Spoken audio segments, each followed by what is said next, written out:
নমস্কার বন্ধুরা, মানি ম্যানেজ চ্যানেলে আপনাদের স্বাগত। আজকের ভিডিওতে আমি তিনটে টপিক একসাথে আপনাদের আলোচনা করছি একটা ভিডিওতে। ভিডিওটা আপনারা ফলো করবেন কাইন্ডলি। এখানে দেখতে পাচ্ছি নিফটি ফিফটি নিয়ে আমি কথা বলছি। নিফটি ফিফটি গতকাল 394 পয়েন্টে আপট্রেন্ড দিয়েছে, 1.72% আপট্রেন্ড। যদিও দুপুর আড়াইটে আগে পর্যন্ত 530 পয়েন্টের টপ দেখিয়েছিল, কিন্তু সেখান থেকে একটু ডাউনে চলে আসে, যেটা হচ্ছে আমার কাছে মনে হয়েছে পুরোপুরি মানে প্রফিট বুকিং হয়েছে। সেখানে প্রফিট বুকিংয়ের জন্য ডাউনে এসেছে 150 পয়েন্টের মতো।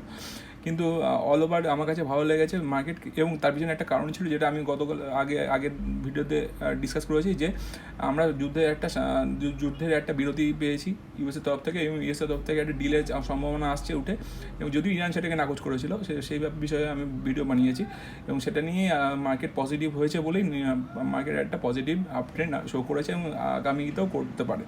তো দেখা যাক কী হয় ভবিষ্যতে। আর তাছাড়া আরেকটা নিউ খবরও মার্কেটে উঠে এসেছে, যে Iran rejects US ceasefire offer. ইউএসের তরফ থেকে ইরানকে সিজফায়ারের জন্য অফার করা হয়েছে, এবং ইরান সিজফায়ারের অফারটা পুরোপুরি রিজেক্ট করেছে। অর্থাৎ সিজফায়ারতে অর্থাৎ কিছু সময়ের জন্য যুদ্ধটা বিরতি রাখার জন্য, সেটা ব্যাপারে ইউএসের যে একটা ডিল টাইপের অফার করা হয়েছে।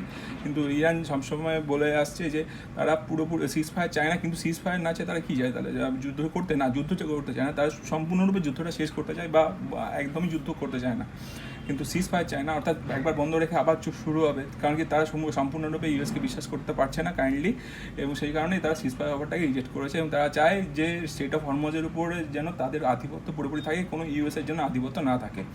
তো এটাই ছিল একটা আপডেট। আরেকটা হচ্ছে অয়েল প্রাইস।